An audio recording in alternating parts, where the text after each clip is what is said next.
এই কথা আগেও আমাকে অনেকে বলছে। ওকে, দেন নতুন কিছু বলি।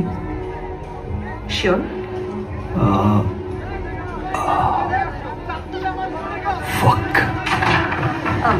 কি হচ্ছে? আন্ডারগ্রাউন্ড কনসার্টে দুটো জিনিস কমন। সরি যাও না, বললাম তো পরে আসতেছি। স্যার। যাও তুমি। You I'm can really go. sorry. So yeah.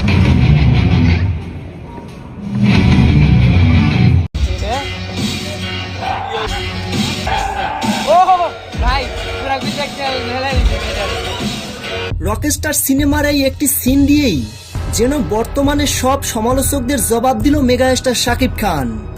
আর সেই একটি লুকই এখন পুরো নেট দুনিয়ায় ভাইরাল। যে দৃশ্যটিতে দেখা যায় গল্পের মধ্যে কিছু সাংবাদিক বারবার শাকিব খানের বিরুদ্ধে